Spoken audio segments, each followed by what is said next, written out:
Good evening. Welcome to Titans Live from London, UK, all the way to the US of A and worldwide. I'm your host, Kalam L. This is Talk with the Titans. Let me hear you say, oh man. Listen, we've got a powerful, powerful show in store for you today. You know what? We've got, my saber. Okay, I'm going to put in my saber right now. Yeah, my saber. And for those of you guys, we actually did a show earlier on today. Check it out. We talked about the Sabians or the Sabians or the Sabaean, okay? And we spoke about, these individuals. And when you're going to hear us talk about our teachers, our educators, our spiritual guides, and we call them sabers, okay? Realize that actually inculcates all of those definitions, all of those meanings in there. One of my favorite meanings as well for the term saber that we're using right now, is literally to cause the soul to flourish, to fly like a bird, to go anywhere it so desires. So we're going to get into this, and we've got my saber, my chief priest, Aankh Benu, coming straight out of America. He is actually the organizer, the founder of the Khu Khem Kemet tours. So I'm going to introduce my brother right now and say Hotep. I'm Hotep to you, my brother. Right, your team Hotep, Uncle Johnson Neb, life, prosperity, and health.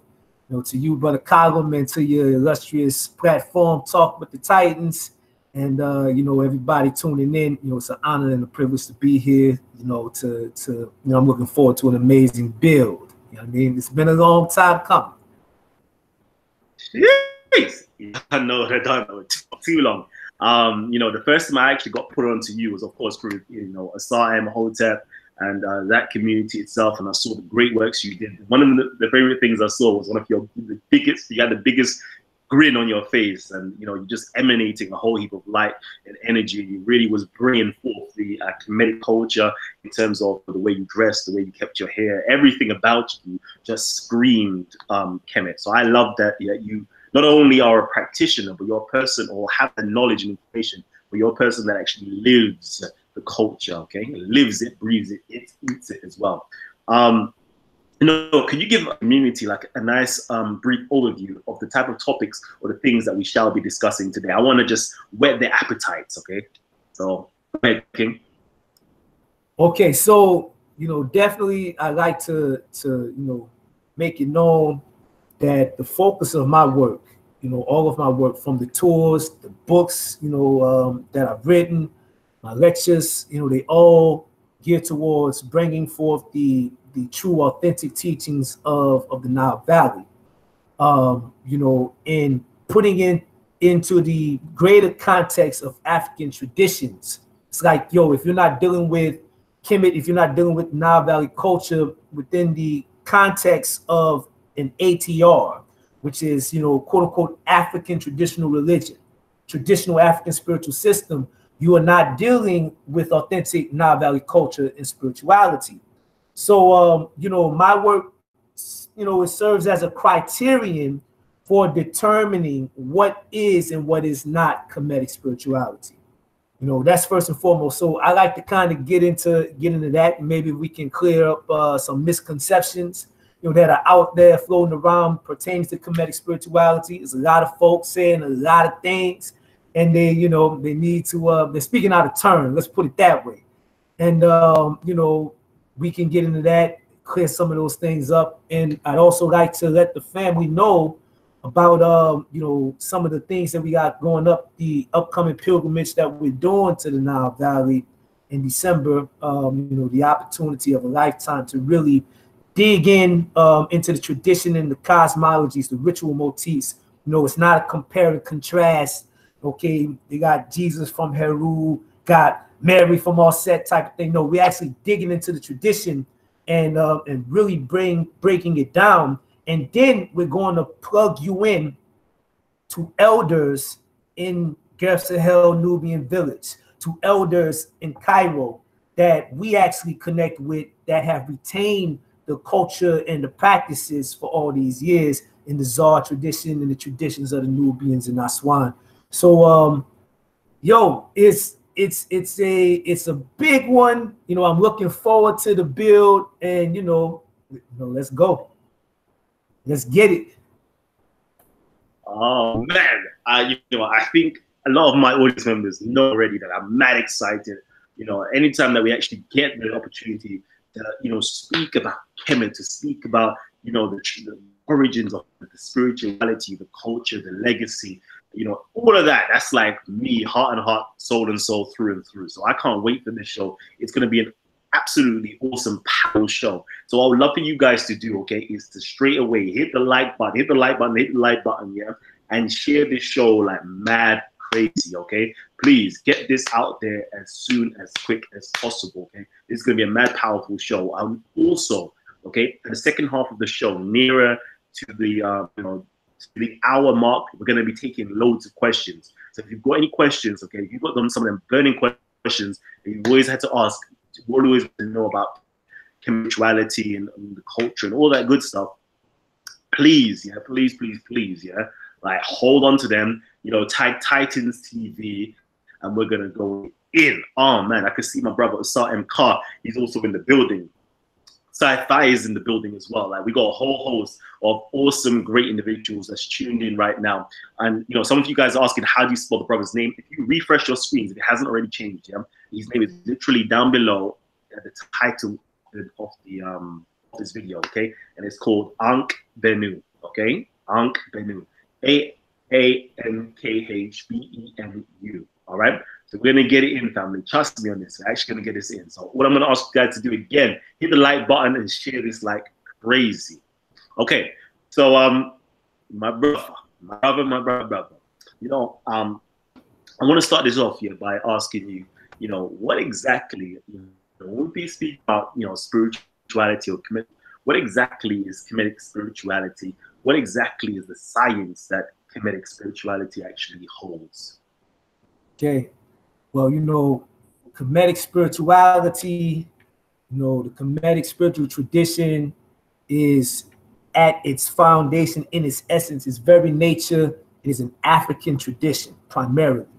So just like any African tradition, at the root of it is family, which extends into ancestral veneration, first and foremost. And, you know, this is about the connection of your bloodline and how that bloodline is your direct lineage and link, your direct plug and connection to the source, to the divine, right? So, you know, when we talk about, you know, this tradition, this science, it's about tapping into that and exploring that, you know, getting closer to your origins, you know, the quote unquote mystery, so to speak. You know, the mystery is unraveling your origins, going in first through your bloodline, back into the, you know, into the Neteru, back to Neteru, back to the source, etc., so on. So, you know, this tradition, you know, primarily is a family-based, ancestral-based tradition. You know, ancestral veneration runs throughout the entire ritual motif. Even, you know, when we get into the temples, there is a reflective nature, you know, to the rituals where they reflect back upon the ancestral ceremonies, okay, the ancestral rituals, the opening of the mouth and things of that nature that are used to uplift and awaken, to elevate the spirit of the ancestor and to venerate them as a force of nature. So, you know, to really get into it, we have to understand, you know, what, you know, the Nile Valley concept, you know, the Kemetic concept of the divine is. And in Madu Neteru, in Orani Kemet is Neteru, okay? And, you know, Neteru is different from, let's say, the way that Abrahamists might view God, okay?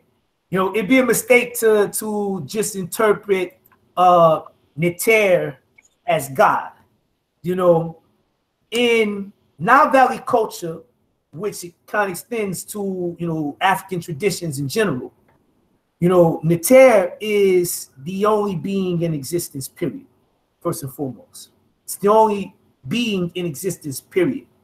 And all other beings are manifestations, expressions, emanations of this particular one being, this one being. And this one being goes on to manifest itself through a multiplicity of beings we call Neteru, right? All being aspects of the one. Okay. This one being then goes on to evolve as creation itself. So from our perspective, creator and creation are one, right? And creator comes into being simultaneously with creation, as creation. You see? And it goes through an evolutionary process coming forth from the, you know, the primordial waters or the source, coming forth as Neteru, as the creator, coming forth, evolving as the Neteru, evolving as the, you know, the nature, that's what we see in life, the trees, the creeping, crawling things, the animals, the plants, etc., so on, and ultimately evolving as man, right? And understanding that evolutionary process, that is the essence of all Nile Valley cosmology, you see? And our spiritual practices are, you know, it's a ritual system and a technique that leads us through that evolutionary process in reverse. You know, I like to say it this way.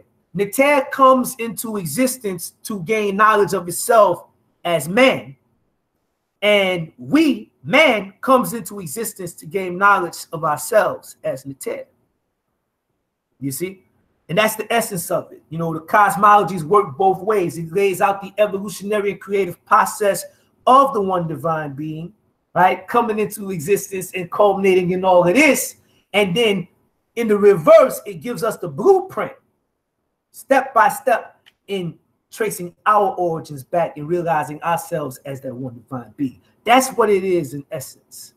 You know, that's what it is in essence. And, you know, it is a very specific, very, you know, it's African at the core, the way that this thing works. You know what I mean? In terms of the rituals, in terms of the divination, the offerings, the sacrifices, the initiations. This is, you know, when you put true Kemetic spirituality up before the world, it's damn near identical to voodoo. It's identical to Ifa. It's identical to Zulu, to Dogon, to the Gara, to Aankh. Okay? It's identical to these traditions. So, you know, if we running around, you know, talking about Kemetic yoga and, you know, we looking like the Hindu, or we looking like the Chinaman, or we looking like the Jew, or whatever, like the Western occultists, calling ourselves practitioners of Nile Valley culture and spiritual traditions, with false flagging, we're misrepresenting the tradition. Jeez, my brother. Oh my gosh. Listen, this show is already heating up. It's absolute fire. For those of you guys who are just tuned in now, okay, and you're witnessing the greatness, you're witnessing the nature in manifestation, you're witnessing the bawu of the nature right now, okay, the absolute power manifestation of it. So right now, okay, we actually have, you know, the chief priest, okay, one of the chief priests, you know, one of the sabers of our Kemetic culture and systems over in America, you know, the actual organizer and founder of the Khu Khem Kemet tours. We've got Aankh Benu in the building right now, okay, and he's dropping that fire, he's dropping that heat. I've already stated to you guys, okay, if you've got questions, hold on to them nearer to the end of the show. Literally roughly around the 1 hour mark, okay, we're going to be taking some questions, right? So just hold on in there. You know, post up your questions, have them stored up, tag Titans TV, and post up your questions, okay, for me to ask him, okay. Afterwards, I'm gonna get my brothers like, Osir and Ken to come into the building. We're gonna get brothers like Ansar to come into the building. We're gonna get loads of the brothers to come in and to actually have fun with this, you know, and really just divest some information, when it comes to Kemetic information, comes to scientific information as well. So we're gonna really get it on and popping today. All right. So family, you know, one of the questions I'm going to ask you is this. You know, what is the importance like? What importance should we place on this? Is this a priority, so just for Africans in the diaspora to actually connect to Kemetic spirituality? Like do we really need it? Is it really necessary? Can't we just carry on doing what we're already doing? Can't we carry on, practicing, Hindu, yoga and all those good stuff there? Can't we? I don't know. Tell man, help me out here. Like, Christianity is not that bad, I like Christianity, baby. I like Islam. Like, come on. So talk to us. Yo, for Africans, in general, and the diaspora in particular, Nile Valley culture is extremely important. Because of the nature of our ethnogenesis, if you will, right? Being here in the West, the nature of the Ma'afa, okay, the transatlantic slave trade, and how we were, dismembered and mixed and bred. You know what I mean?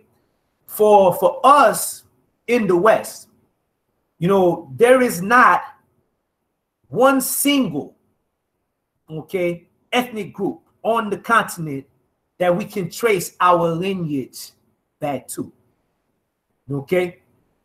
Most of us, all of us, are an admix of various different groups, and some crackers in there, some goddamn way.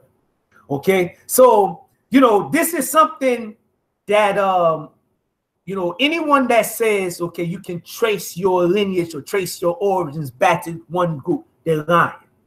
They're lying to the people. Okay, we're a mix, and these tests, they show genetic affinity, blah blah blah, etc. So on, right? So it's approximations based on genetic affinity at the end of the day.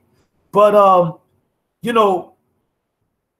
what we have in Kemet, right, is a solution. It's an answer to that, because when we look at the continent, we're like, okay, which culture, which traditions should we choose? Which language should we choose, right, to learn?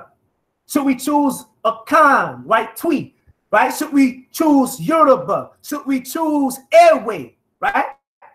Should we choose Voodoo? Should we choose Ifa? Should we choose Okon? Should we choose Dokon, right? Igbo, right? This is something that is unnecessary when we look to the Nile Valley. Now, one of the things that I always hear people say, they say our ancestors came from West Africa, right? And they say that to say that we shouldn't be looking at Kemet. We shouldn't be looking at the Nile Valley. However, when you go into West Africa and you study the oral traditions of the groups that we trace our lineage to in our immediate point of departure from the continent, right? Most of them, in their oral traditions, trace their origins back to the Nile Valley. This is in their oral traditions. You see? So, in Kemet, right? And before we even say that, right? We look at the oral traditions, and then we say, okay, you claim Nile Valley origins, right? The Nguni people, right? And that's even South Africa, right? Zulu, Swazi, Xhosa, they claim Nile Valley origins. The Akan, the Asante, they claim Nile Valley origins. You see? Even in some traditions amongst the Ifa, amongst the Yoruba, I should say, they trace Nile Valley origins, right? The Mande, the Dogon, the Bambara, the Nagara, right? The Hausa, the Sarakaba people, right? The Bamalinke, the Bamoon, the Takar. Okay? No matter where we look, we find this story of origins coming from the Nile Valley. So we take this story, we take these oral traditions, and we hold up the cultures We hold up the cosmologies. We hold up the ritual motifs and the aesthetic, and we do a side-by-side comparison between these peoples, these groups, and the cosmologies, ritual motifs, and aesthetics of the Nile Valley to see whether or not, you know, there's something to it. These theories hold any weight. And then from there, we also do a comparative linguistic analysis to see if the languages are genetically related, right?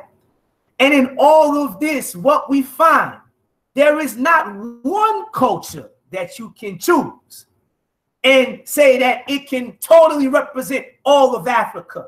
There's not one language that you can select and say that this language unifies all of these various languages outside of the Benu language and outside of Nile Valley culture. You see? So in Nile Valley culture, in the Benu language, we have a grand ancestral unifying point that gives us a master skeleton key that allows us to walk through and relate to and unite all of the groups that we consist of without us having to worry about choosing just one. You see what I'm saying? So for the purposes of Pan-African nationalism, okay, for the global Pan-African struggle for liberation, there is not a culture or language more viable for that purpose than Nile Valley culture, than the language of Benu, right? And this is what the great ancestor, the Osir, Dr. Sekento Diop Maakaru, knew and tried to demonstrate through his work. This is what elders such as Theophilo Benga, you see, and those of us that come from that lineage, right, in carrying out this work, we understand very well that for the purposes of unifying African people, continental and diaspora, culturally, linguistically, right, for the establishment of a Pan-African state, Nile Valley culture and traditions are the best suited for the job. Period. Period. So it's extremely important. You know, it's extremely important. Oh man, listen, he's killing it right now. Family tree, yeah, I beg of you, okay? Just hit up the like right now. Yeah, hit it up now, loud, like now. Again, you know, most of these things when I'm asking you to hit up the like, but it's not for my benefit at all, okay?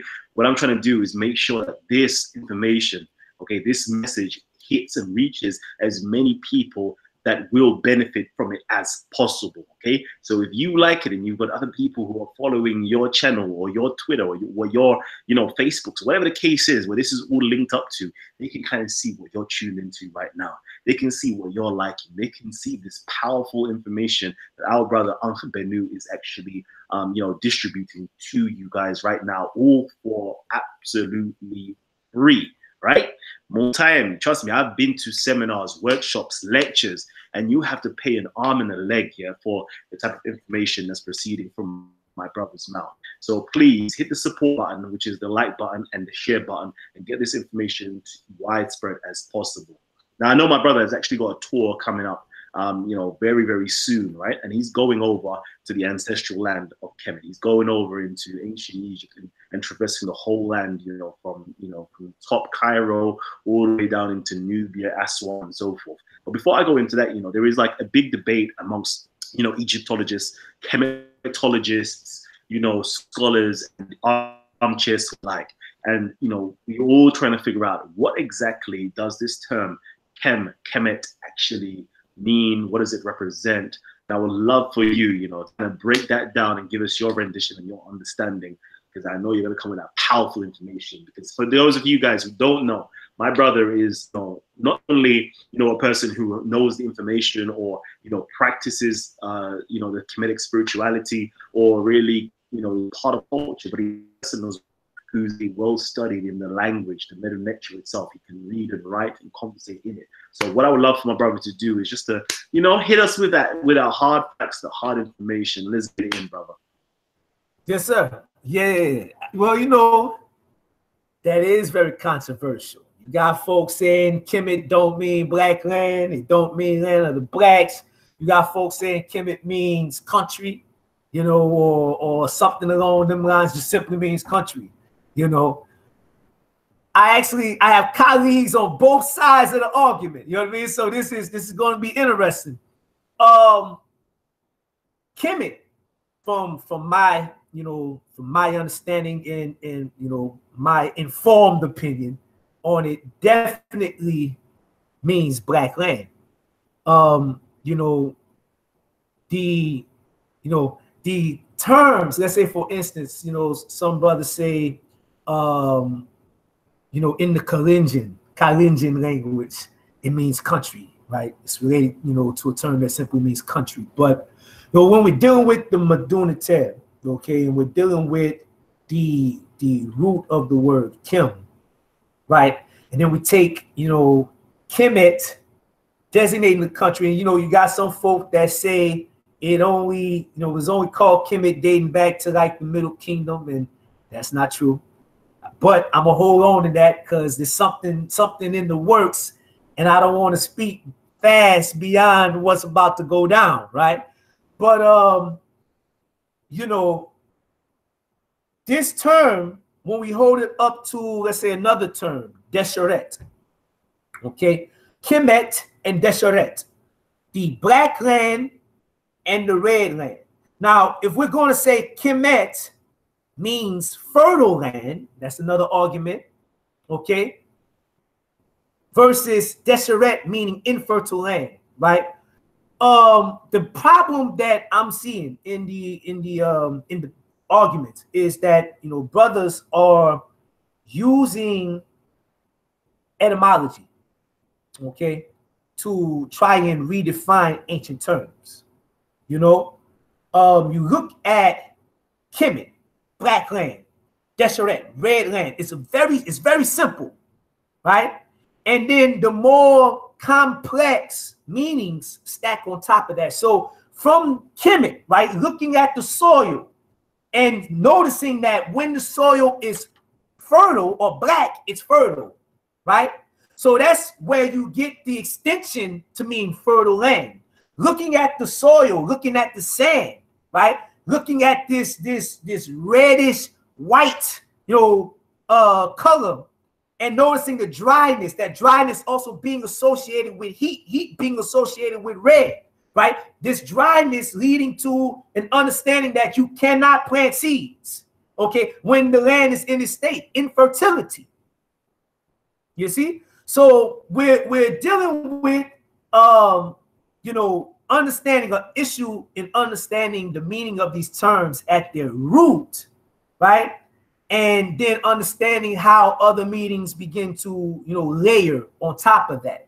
And if, for instance, the Kalenjin people, they have the term Kemet in their language, and it means country to them. Well, shit, after 5,000 years, pardon me, can I cuss? You know what I mean? You know, just want to check it. I don't want to, you know what I mean, be disrespectful. But yo, after 5,000 years, they leave, and they've been calling the place where they resided for all of that time, right? The country that they lived in, they call it Kemet after all that time. Well, you know, we notice when we study etymology, the actual literal meaning of the term often gets lost over time.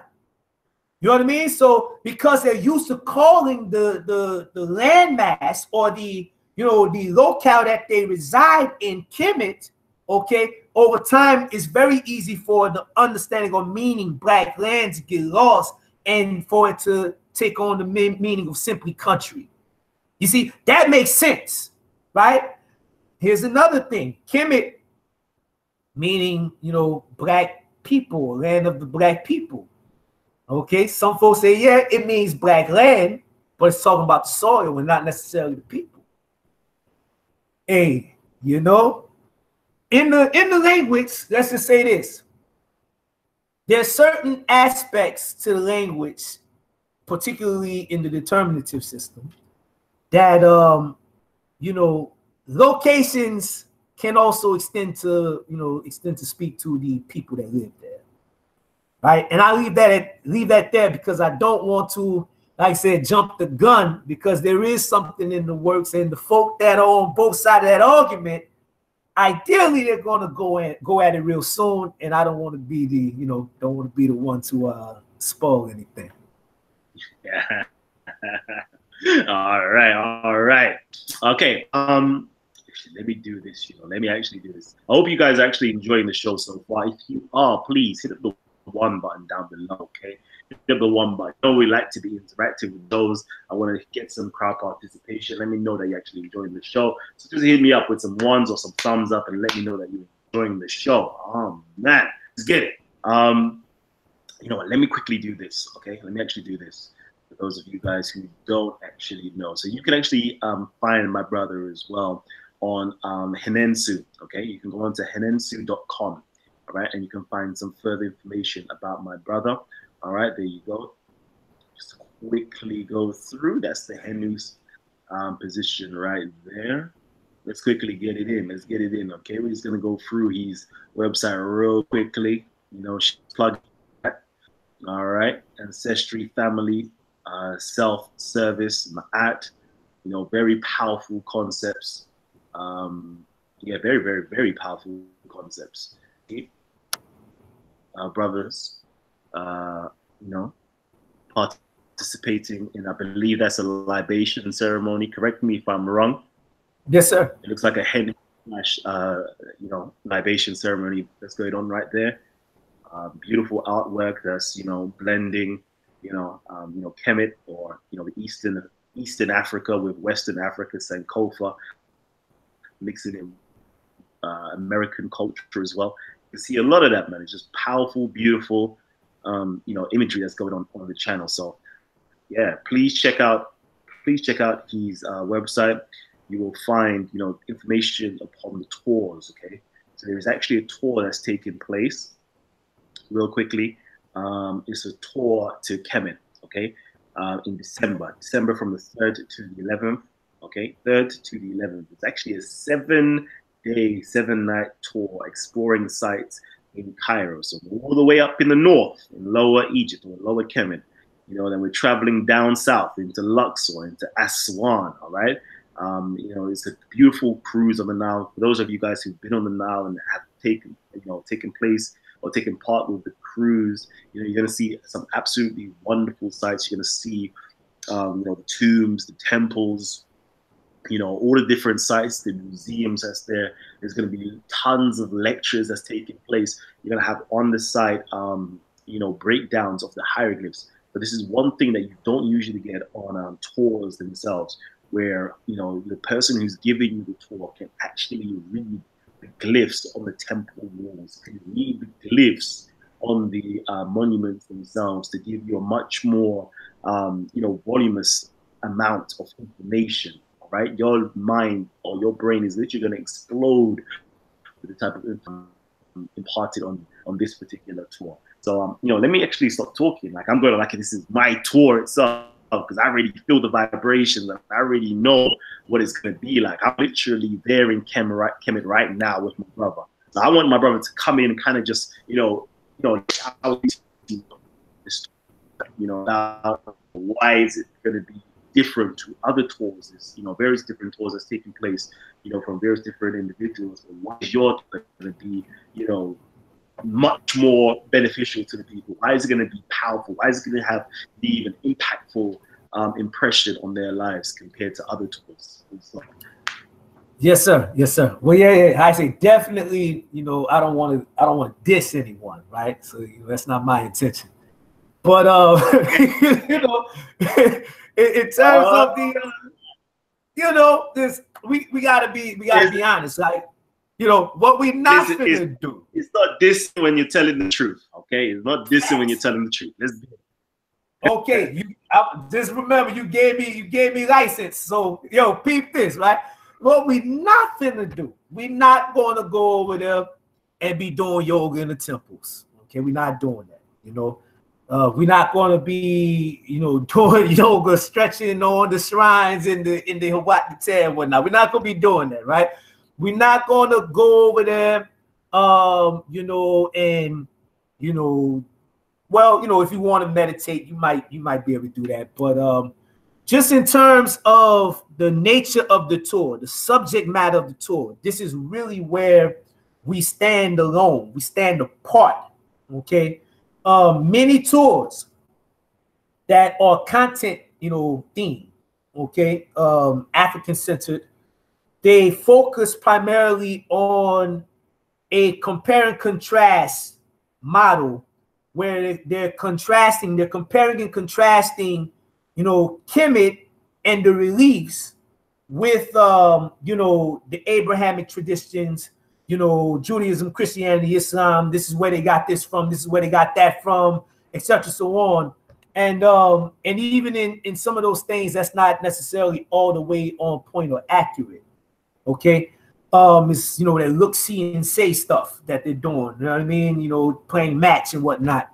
That's not what we're doing. We're not going in there and focusing on Freemasonry and all of that. You know what I mean? So we are actually going to deal with the actual traditions of ancient Kemet. Okay, we're dealing with the actual traditions of the Nile Valley. You know, we actually read, okay, the walls. We read the reliefs. Okay, so you're not going with someone that's just going to be, you know, talking and reading from a script. No, we're going to actually read the Medu Neteru directly from the walls, so that you can understand what's happening, the rituals, the offerings, right? The forces that they're making the offerings to and why they're doing these things, what it is that they're looking to receive from doing these things. All of this is on the walls. You know, I always tell people every single thing that the ancestors did, okay, what they said, why they were doing it, the offerings that they were making and who they were making it to and why is depicted on the walls. And basically, shoot, in the temples, that's uniform, right? So it's literally everything that you're supposed to do, everything you're supposed to say, why you're doing it in every single room is what you find in the temples. It's an instruction manual written in stone. That's what we're going to dig into. We're going to dig into the cosmologies of each location, the ritual motifs, and then connecting the cosmologies and the rituals with the greater continent of Africa, dealing with the cosmologies in West Africa, dealing with the cosmologies in Central Africa, okay, dealing with the cosmologies in Southern Africa. I seen somebody in the comment section say, no, it's not similar to Zulu. Shit.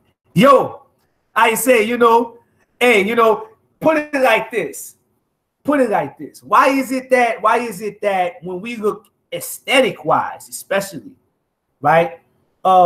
There's no culture that I've seen really that's damn identical in terms of aesthetic, in terms of art, in terms of the beautiful colors, right?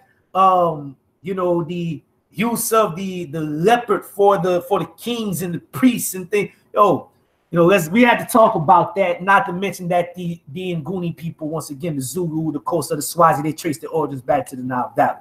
You know, that's what they say about themselves. And this is also according to Yale University. So, you know, we can talk about that another time. But you know, this is a different tour in that sense alone. We're focusing on the actual tradition and connecting it to the greater context of African traditions, right?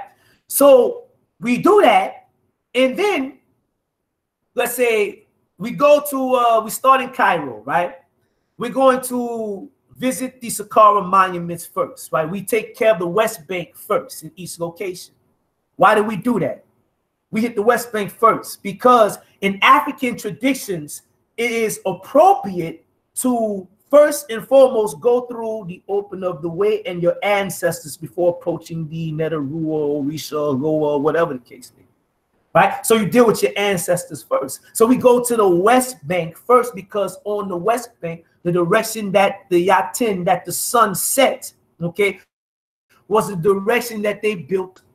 Okay, it's the direction that's associated with the spiritual realm, Yamintet. Okay, so we start on the West Bank and we go to the Saqqara monuments, the Old Kingdom monuments. Then we go to Giza.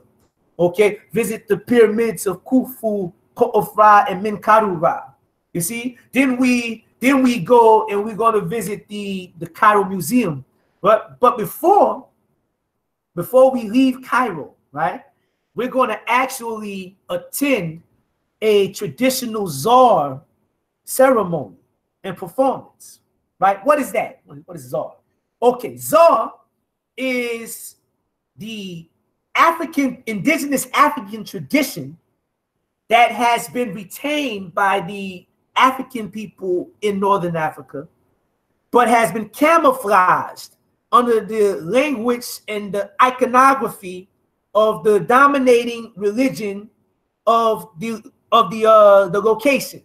Okay, so it is the North African equivalent to Haitian and New Orleans voodoo, Santeria, Candomblé.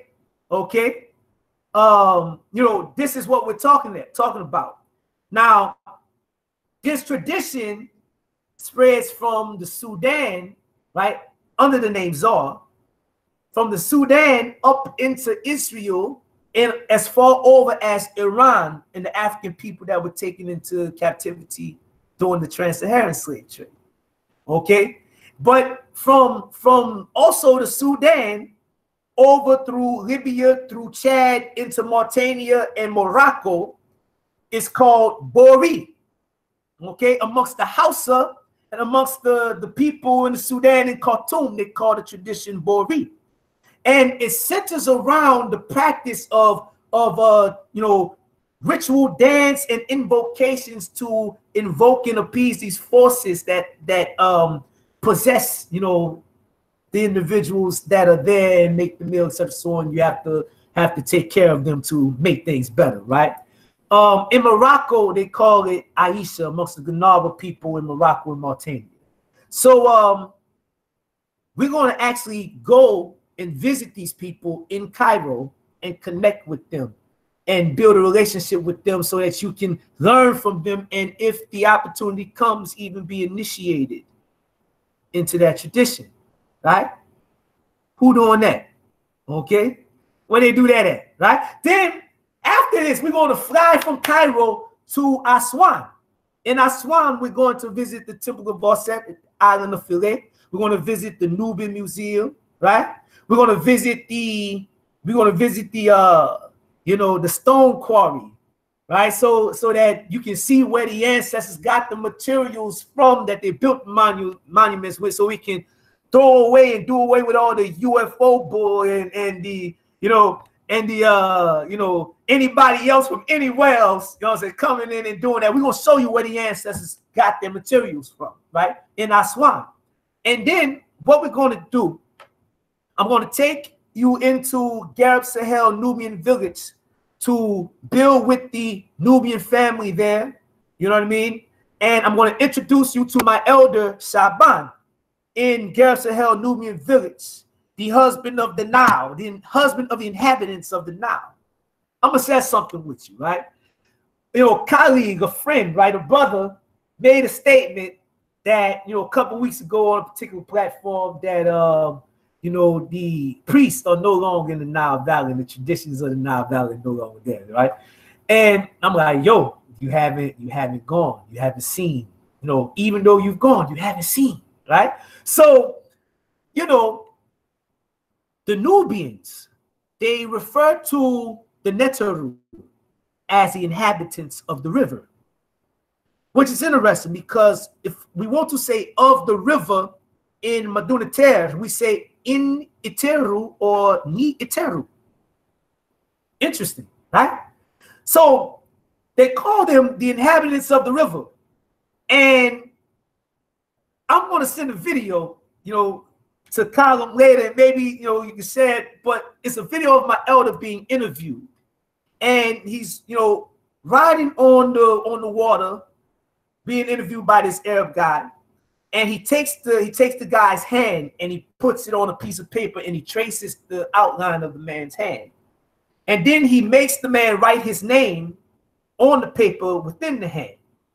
My elder takes the paper and he folds it up, you know, real small, and he throws some offerings of sugar and some other things into the water, and then he throws the paper with the man's hand and name into the water. And I was told the reason why he's doing this is to let the inhabitants of the river know who the man is, get permission for him to cross the river without being harmed or killed. You see? And the people there, you know, I was told that in ancient times, the pharaohs, this is the word they use, right? The pharaohs used to marry the inhabitants of the river, and the Nubians today still marry them.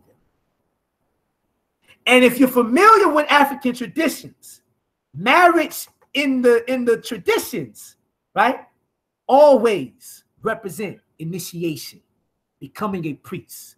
Just as the term Hamat Neter in Maduniter means wife of the Neter, the term for the high priestess. You see, right? In the Aankh tradition, the Yabo song asks you to marry them. Okay? In Zor Bori, they ask you to marry them. So we're going to visit with these people, and you have an opportunity to learn the traditions from my elder, just as we go and sit with him every year, right? After this, we're going to take a cruise, and we're going to sail from Aswan to Komombo, visit the Temple of Sebek, Temple of Heruwa, the Sebek Museum, so you can see the mummified crocodiles that served as the sacred animals to Sebek, right? We're going to sail up into Edfu to visit the Temple of Heru Behudet in Edfu, right? The most well-preserved temple in all of Kemet. You know, my father, Heru Behudet, great Neter of war, right? Divine kingship, masculinity, manhood, Neter the hunt. Right? We're going to visit that temple, and then we're going to sail up into Luxor, and we're going to go to the West Bank first, the Temple of Hatshepsut, which is an Osirian ancestral temple for Hatshepsut. We're going to visit the Valley of the Kings, right? And take you into the tombs and shrines that they've dug into the mountains, and how they depict the duat on the walls in these caves. And the further you go into the cave, the deeper you travel into the spirit world, into the duat. We will take you into the Valley of the Kings to see that, right? And then the colossal statue of Amenhotep III, right? That great ancestor that was elevated and raised as a Neter, and his oracle became very powerful, very, very powerful as a form of divination, right? And popular. We want to show you that. And then the next day, we're going to take you to Luxor, to Karnak, to see the temples of Amun-Ra and his family at Luxor and Karnak. And, you know, after that, we're going to have to drag your ass home because you're not going to want to leave. You know what I mean? So, you know what I mean? This is the experience of a lifetime, the information that you're getting, you know, the plugs that you're getting with the elders and the practitioners actually on the ground there. You're not getting this on any other tour except the Khu Khem Kemet tour. So that's what we're doing, brother. Wait, my goodness. Now, this is too much, man. I need to just shut down the show now. We need to shut down the show. We need to shut down the show. This is too much, man. Sensory overload. Listen. Nah, stop it. Stop it. How are you doing this to us, family? How are you actually doing this to us? Listen. Family, I want to know, yeah, are you like down to be a part of this tour, okay? Family, what I need you guys to do, okay, if you're in America, okay, if you're in America, so what I need you guys to do is to go, you know, I was looking at the books, you know, let me quickly come back out of this. So I need you guys here to literally go over here, hit the tour button, right? My computers might be moving mad slow right now, but you need to go and hit the tour button. Go and find out about the information, right? There was another tour that was taking place July 19th. Yeah, that one's, you can't get in that one. That was locked. That one's gone. Like, you lot missed out on this one, right? You lot, whoo, look at that. Look at that. So I need you guys, yeah, to please, yeah, check out the website. You get further information, all right, on the tours, right? There is the second tour that's going to be coming up pretty soon, which is the December tour. I'm sure you're going to find it on here somewhere. I'm pretty sure I hovered over it here, and you will find Kemet in December. There you go. Kemet in December. All right.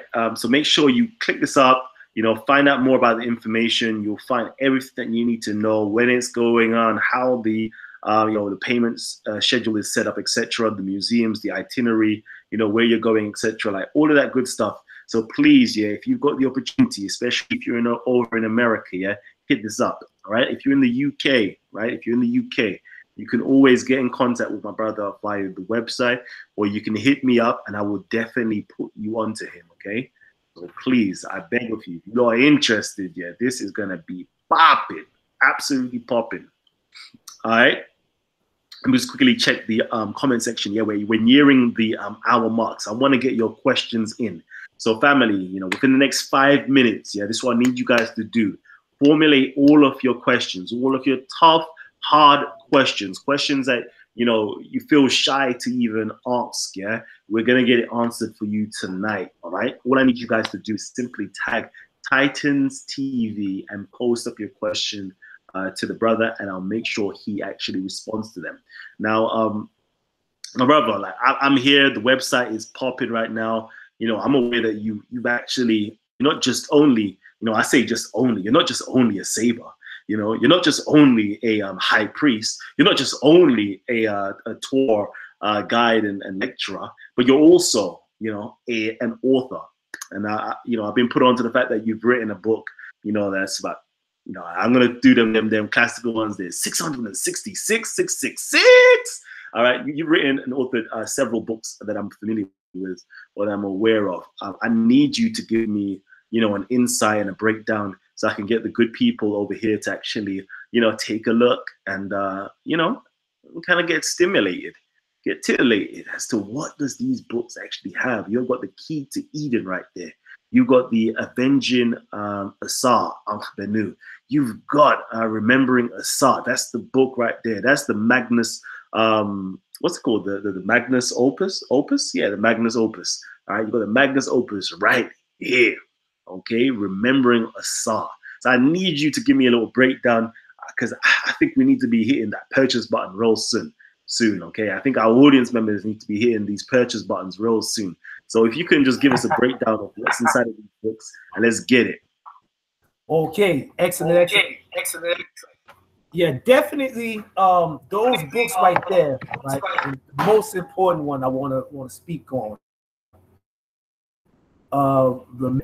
Right, that book, you know, like you said, is 666 pages. It took me 4 years to write it. You know, and this was, you know, the result of my journey, you know, travels into the Nile Valley, and also travels through other schools, you know, and my effort in following instructions from the ancestors. You know, they told me to deal with Kemet, to deal with the language, to go in hard body, you know what I'm saying, in terms of what's actually there, what the ancestors actually wrote, and not the syncretic teachings that, you know, I had, you know, learned and been through. So, you know, different organizations and whatnot. You know, this is the result of the effort to correct many of the errors of my predecessors in terms of, you know, what had been put out in terms of Kemet. So the book is 666 pages. It is all pertaining to the Nile Valley spiritual tradition. You know, remembering Osir. You know, I have a complete rendering of the Osirian tradition, the story of Osir said in Heru, in there as chapter 2. And then, you know, I have breakdowns of, you know, several cosmologies. The cosmology of Benu, you know, centering around Ra. Cosmology of Neteru, centering around Ptah. Cosmology of Kemnu, centering around Tahuti. Cosmology of Waset, centering around Amun. You know, Kunu. You know, several cosmologies. We have a chapter dedicated to the anatomy of being, right? So that we can understand how our ancestors actually understood and viewed the organization of reality. Okay, and the relationship between these planes of existence. Pet, Duat, and Ta, and the relationship between them. The anatomy of man's being in the various spiritual bodies or forces that we consist of. Chapters pertaining to the Neteru, how to actually serve and venerate the Neteru, how to serve and venerate your ancestors in accordance with the Kemetic tradition. How to actually erect a shrine properly, utilizing the opening of the mouth. See, people make the mistake of thinking that the opening of the mouth was simply a funerary ritual. This was a ritual that was performed on temples, right? They opened the mouth of the temple. They opened the mouth of the shrine, okay? And, this is what we've included, the actual ritual opening of the mouth, the invocations and whatnot that you use to do that, offerings to the Neteru, sacrifices, taboos, okay, animal sacrifices, yes, right? Because you got a lot of Kemetic practitioners out there that's scared of that. That's that voodoo stuff.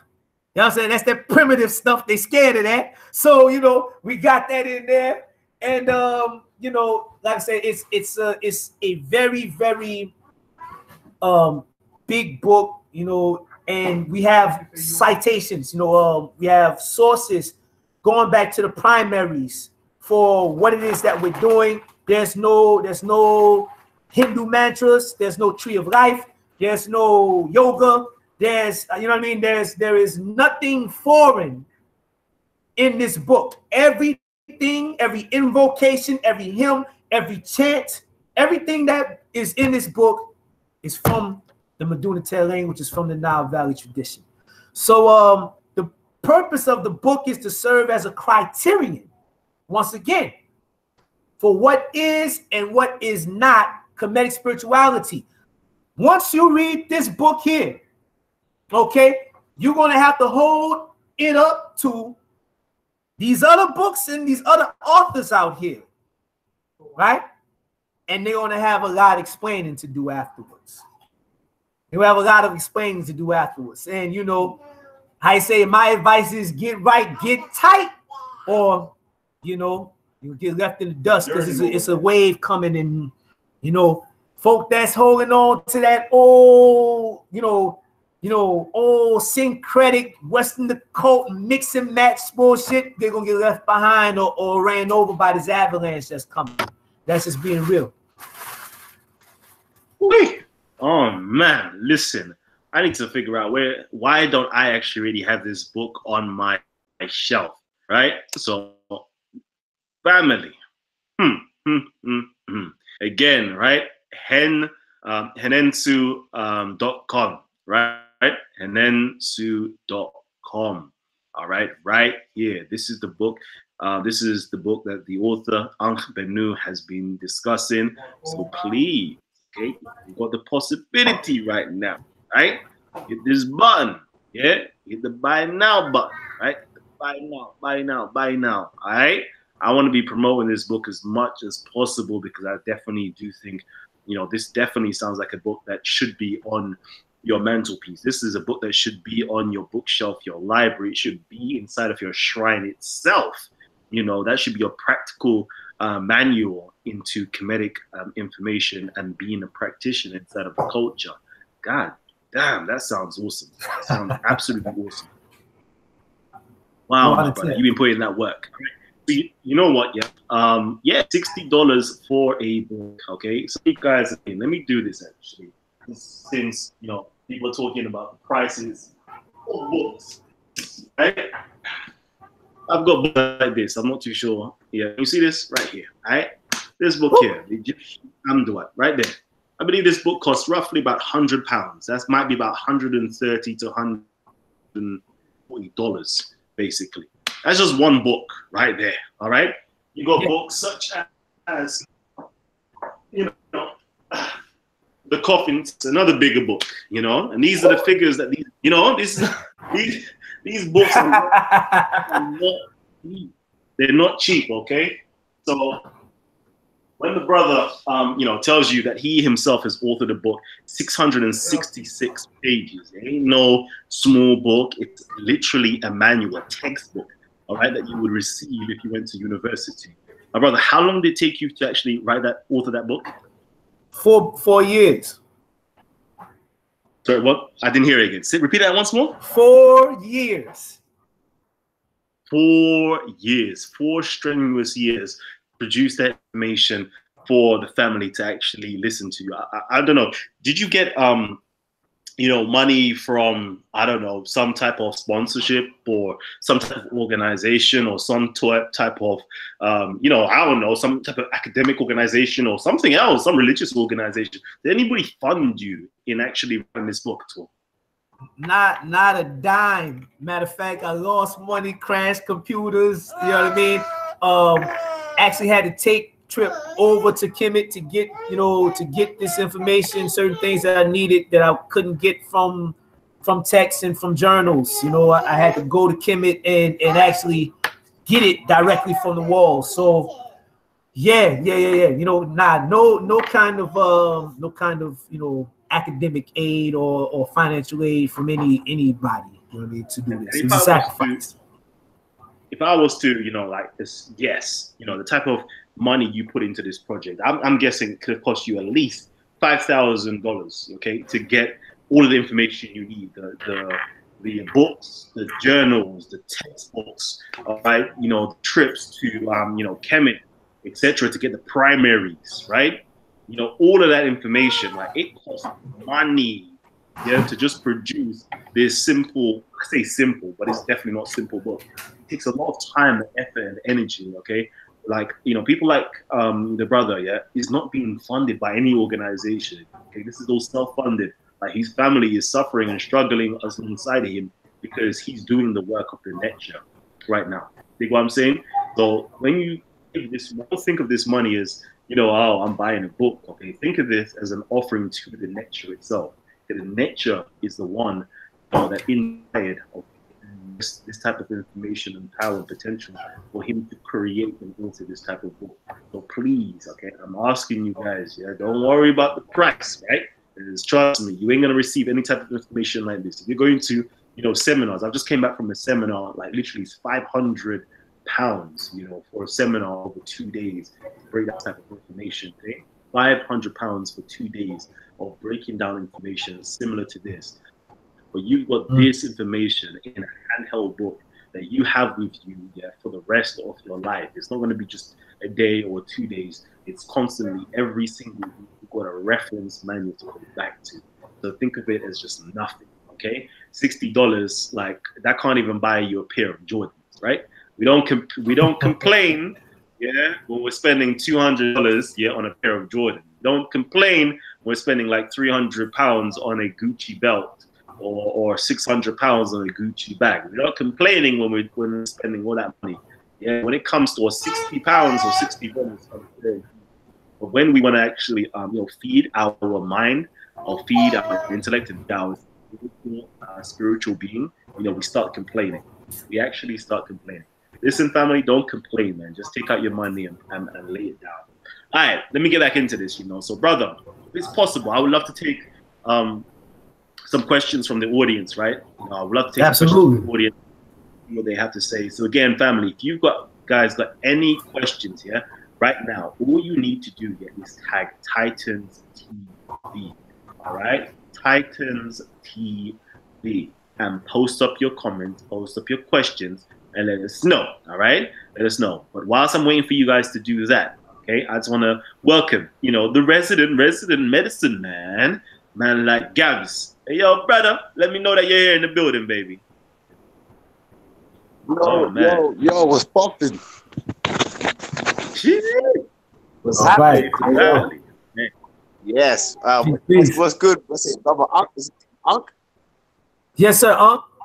Hey, I'm well, brother. How you doing? Yeah, man, I'm good, bro, man. I'm good, man. Just loving the little bit of information that you're dropping down there, you know? It's good, man. It's good. It's good. Thanks, sir. I appreciate it. You know, if I can, I'm gonna give you the first opportunity. If you got any questions for the brother, you know, please let me know. Oh, is that for me? Yeah. Yeah. Yeah. Do you know what? Yeah, I was listening to the brother. To be fair, you know, I was just listening to what he was saying about the book that he's done. That seems interesting, man. That sounds like a book that I wouldn't even mind purchasing myself. I just wanted him to break down, you know, some of the aspects of the deities in Kemet, you know, to explain, especially to our audience, you know, some of our audience members that are listening coming from, you know, the Abrahamic religions. I just wanted you to kind of like break down some of the deities and the understanding of, you know, the deities in Nile Valley, history and culture. So if the brother can break down, what they mean, if they're literal, because you know they have some of our brothers from the Abrahamic religions. They ask, you know, are the deities real? Do we believe they actually existed and all this stuff? You know, just to share some of your input on the deities, that would be good for the people.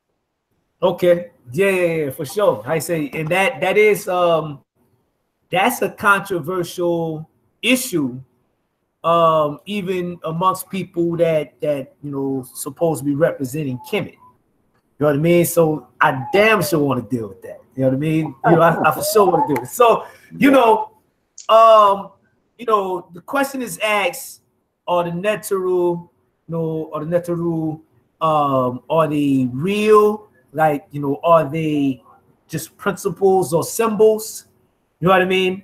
And the debate goes back and forth. Then you got some folk that you know, make claims that okay, certain Neteru, such as like Osir, Set, Neteru, like, you know, did they actually historically exist, you know, as human beings, etc., so on, right?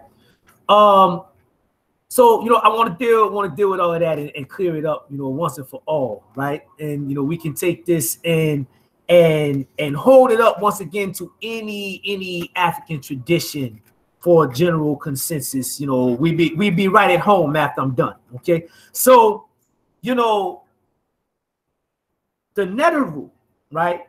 The quote unquote deities, right? The Neteru of the Nile Valley are intrinsic forces of nature. Okay, these are intrinsic forces of nature that our ancestors observed, and based on the observation of them, watching their workings, okay, repetitively, and how they interacted with one another, they developed cosmologies, okay, to tell the stories, to explain their laws, right, and their workings in relationship to one another, their functions in nature, right? And then based on these cosmologies and their observation of these forces, through what's called biomimicry, they developed or derived principles, okay, by which they pattern and organize their thinking, organize their behavior, and even organize their societies in order to be in harmony with these forces, okay, so that they can have harmony in their lives. So these are forces of nature and not simply principles. Principles were derived from, okay, our ancestors' observation of these forces and their working and their laws and things of that nature. Okay, so I want to make that clear for practitioners, okay, of any ATR, any African tradition, whether it's the Nile Valley, whether it's, you know, Voodoo, whether it's Ifa, the forces, right, the Neteru, the Orisha, the Loa, they are very real. Okay, are they human beings? No. Right? Do they actually look like the way that we depicted them? No.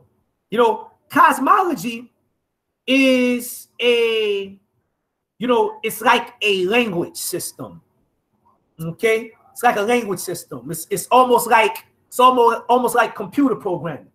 You know, it is the system that we set in place, the language set, the symbol set that we set in place in order to be able to identify and interface with these forces, okay? And through the use of the symbols within the cosmology and within the initiation system, okay, which in Kemet what we call Baru, the signs, the omens, right, the imagery of the forces in the way that they're depicted in various animals, expressing themselves in certain aspects of nature. Through being in tune with these things, we're able to observe them and to identify them and to know when they're at play.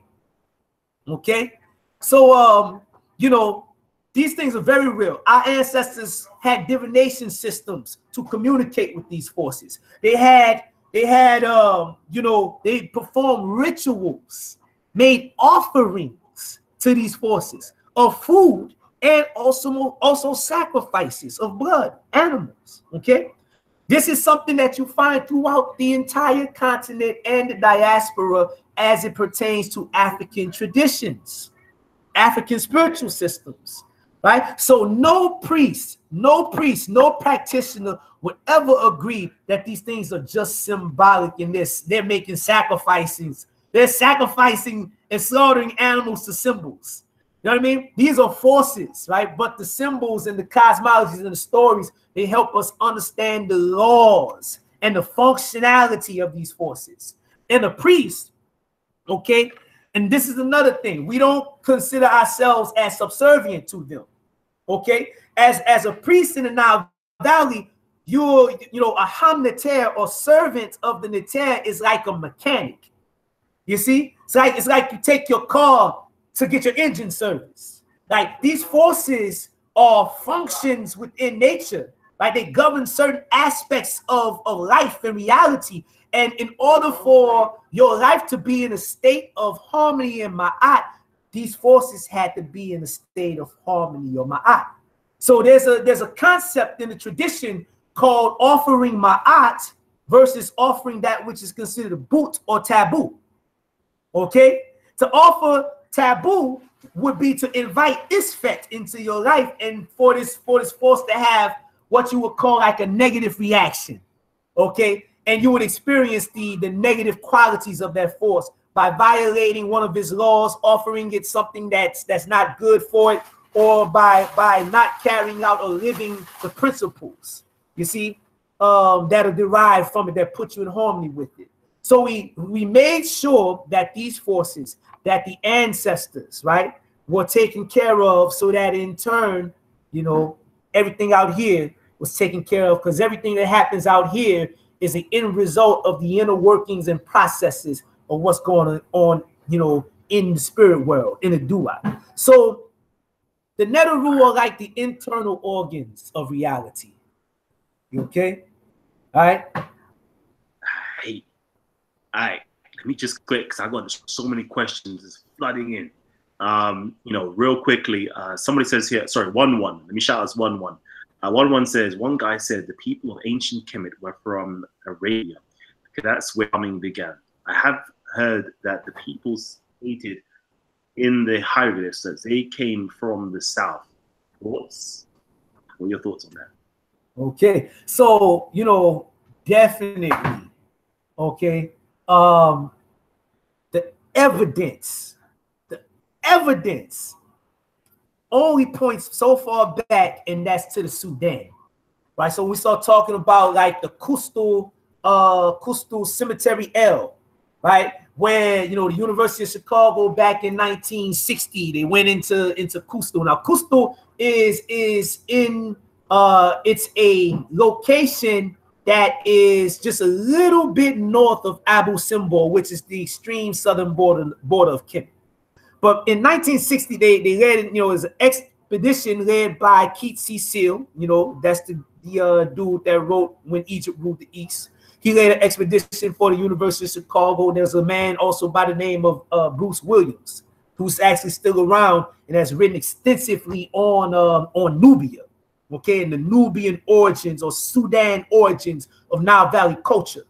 And you know, they found a cemetery, right, which they labeled Cemetery L, in the Kustul burial site, they found a cemetery that contained the body of 12 kings, all dressed in style in pharaonic, what they call pharaonic culture, all of them already being identified or associated with Heru, okay, in terms of the kingship. And they found the early, you know, what they saw as the formative, you know, levels of what became the MDU NTR writing system. Okay, so that's the earliest that we have, because this thing, predates, you know, Dynasty 0, I want to say, by like, you know, couple hundred years. Okay, so you know, this is the earliest that we have. But as far as the primaries, the origins in the primaries speak to Elephantine Island, which is also considered Nubia. That's in Aswan, and that's from the famine stela, okay, in the story where, you know, Djoser is talking to Imhotep and he's trying to figure out where the ancestors came from and the origin or birthplace of the Nile River. And he tells them, you know, Imhotep, after going into the divination, you know, the house of divination, the house of the net, okay, he goes in and he comes back and tells Djoser, Neteru, that the birthplace of the Nile is at Yebu, which is in Aswan, Nubia. Oh man, family, okay, family. You know, I know you got loads of questions flooding in, right? But what I want to ask you guys to do is show some love, show some support, right? I want you guys to show some love, show some support, okay? And hit, you know, the super chat button over here, okay? Hit us the super chat, send us over some, you know, some money and support us over here at Talk with the Titans. I haven't even, you know, spoke this before for a little while. So if you can, you know, show some support, right? Wow, you can actually donate 500 pounds on here.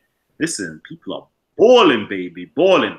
All right, but love for you guys to show us some support, you know, to help us keep Titans TV afloat, help us to actually put in the work and actually, you know, put forward some of this great information to you guys. You know, I've slowed down, okay, because y'all ain't supporting me. No, I'm joking. I've slowed down. There's a lot of things going on in terms of my own health has been, you know, depreciating. And of course, when my health is depreciating, it feels as though Titans TV is not actually doing its job of actually educating the people. I was looking at, you know, how many views or how many videos we put out this month or last month, coming whichever month, and it was shocking how low it was. So I've got a backlog of videos, and I would love for you guys to actually hit the support button. You know, you guys can actually hit over here. You can hit the Patreon button, right? And become a Patreon member and help us out via that way. You know, we've kind of said it before, you know, if we actually hit the $200 mark per month, okay, we'll have no actually need to actually run any advertisements on the channel.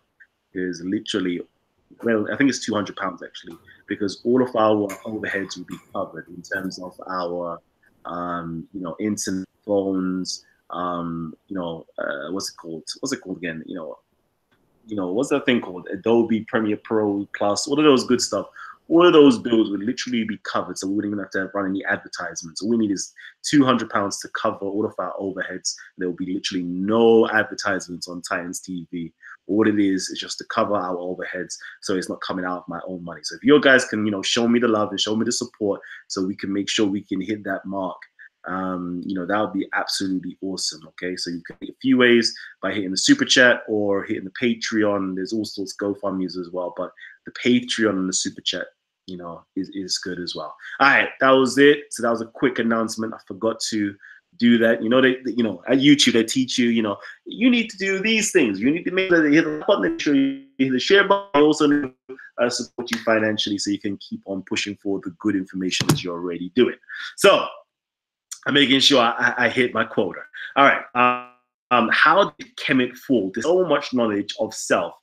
We need to address it, says Zay Beats. All right. So how did Kemet fall despite so much knowledge of self? Yo, you know, I think in terms of understanding just the cycles of life in general, you know, what I call the 4 phases of Ra, right? You know, we have Ra, Khepri in the morning, who's associated in some instances with the young baby. Okay, he's also Heru in association with Heru the child. Then he's Ra at noon. He reaches a peak. Okay, as Khepri is just coming into being, he's just manifesting. He's just being born, right? But as Ra, he reaches a peak. As Atum, he's an old man leaning on a stick. You know what I'm saying? They say he's got drool, lip drooping down, and slobber hanging down to the floor and whatnot, right? You know, but then after Atum, you know, which is associated with the sunset, you know, he goes into the Duat. He travels through the spirit realm and he goes through a transformation, right? Ultimately, to emerge in the east again, to rise again, to be born again, okay, coming back renewed. So this is the process of life. This is the process that every single thing in existence takes, right? You know, everything that's born dies and goes through a transformation, right? Ultimately to emerge in another form. Okay, you know, thoughts, right? They rise in the mind, they come to fullness, and then they fade away, going back into the subconscious, and ultimately coming, you know, being processed instead of third to come back again when something triggers it.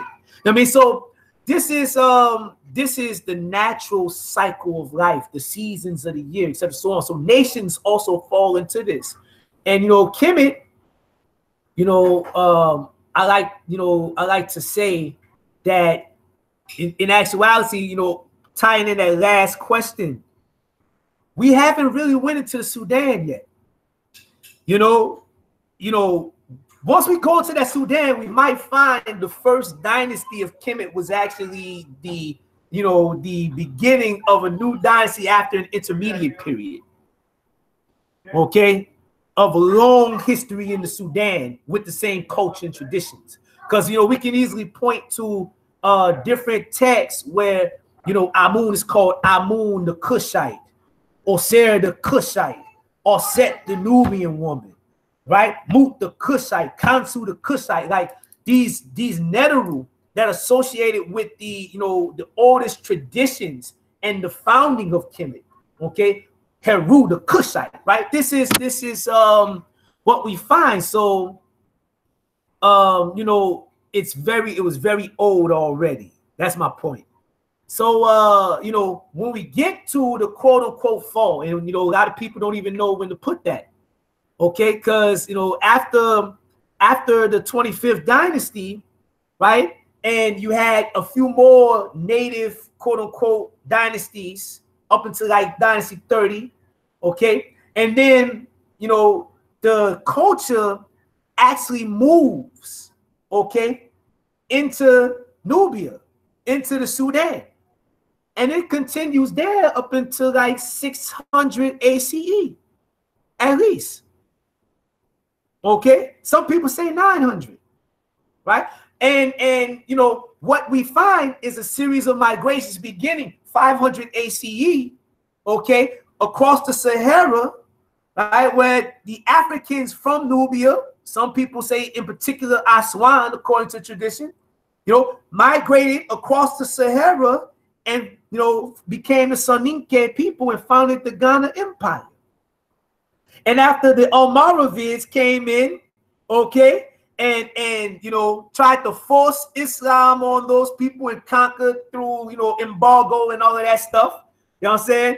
They the Ghana Empire fell, and all of the rising of the subsequent West African empires after that are all the same people, just Islamicized. Mali, Songhai, Gao, etc., so on. You know, but these are the people that migrated from the Nile across the Sahara.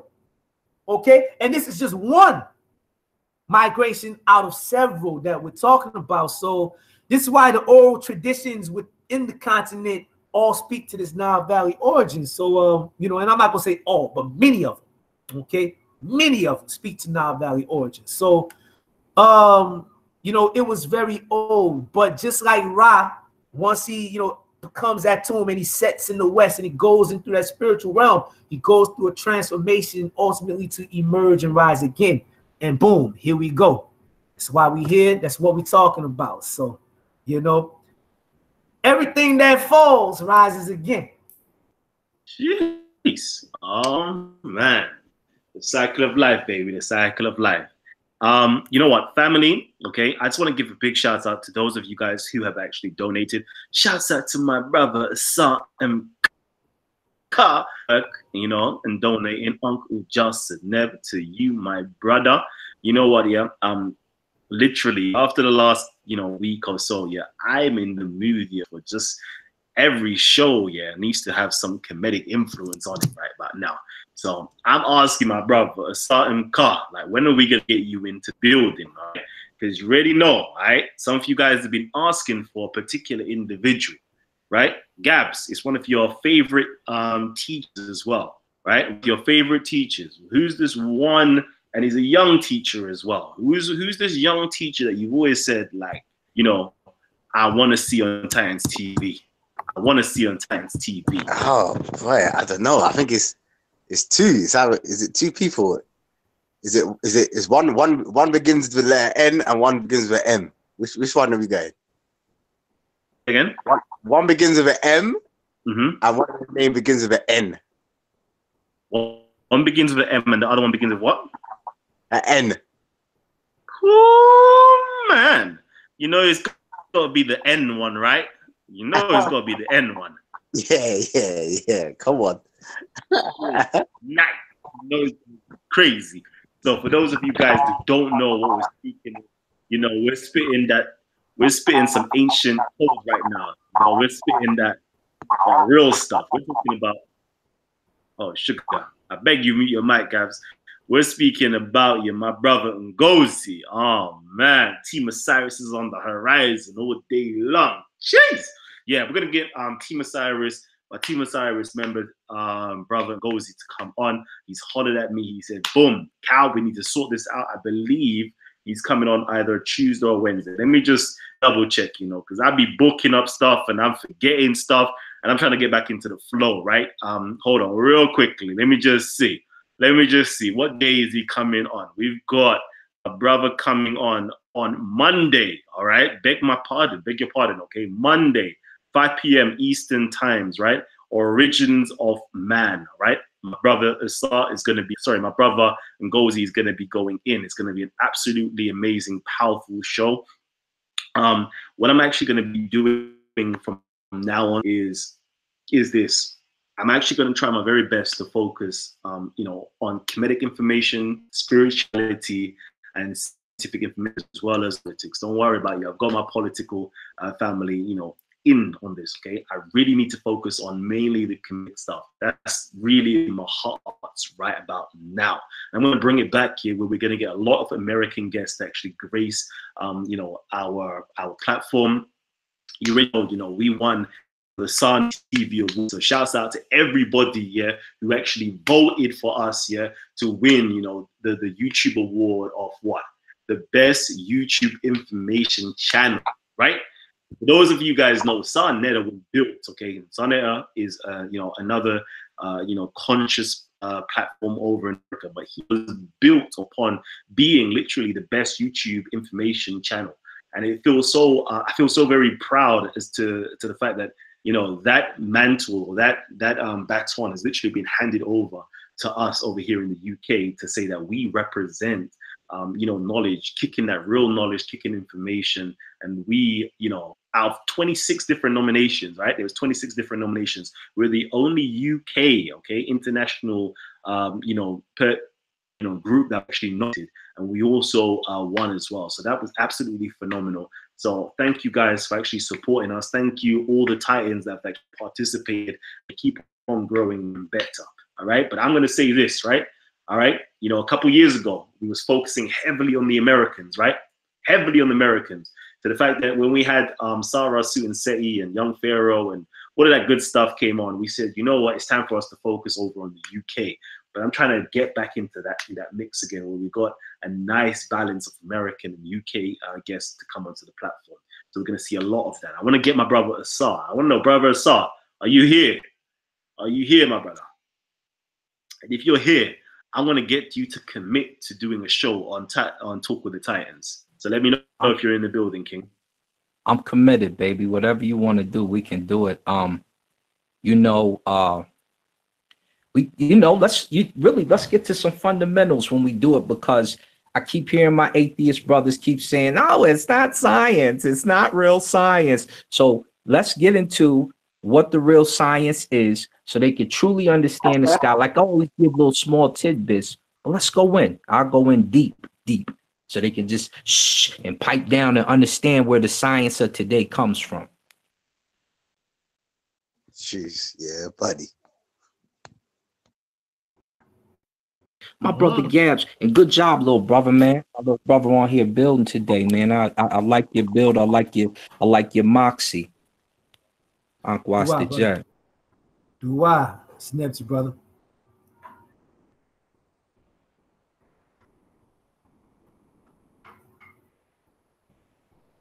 Kalam, you on mute. Thank you. Give thanks. All right, we've actually reached the end of the show. What I mean by that is, unfortunately, I know we usually do shows for much longer, but what I want to make sure is everybody gets to actually tune in and watch this show. Okay, so I want to keep it nice and short. We've currently hit the hour-and-a-half mark. Okay, and I want to hit it just there. 90 minutes is just about enough time.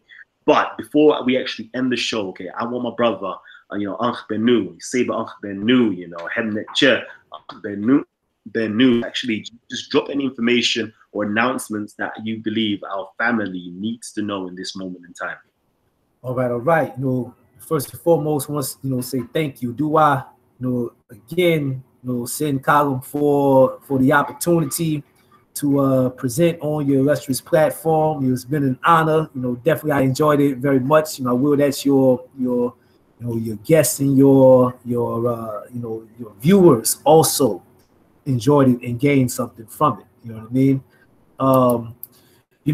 As far as what we got going on, I encourage everyone, if you want to know more about Hininsu, which is the collective that I lead, if you want to know more about Hininsu, visit the website. That's www.hininsu, HENENSU.com. And you'll find information about the tour for December, Khu Khem Kemet tour, Kemet in December, December 3rd through the 11th.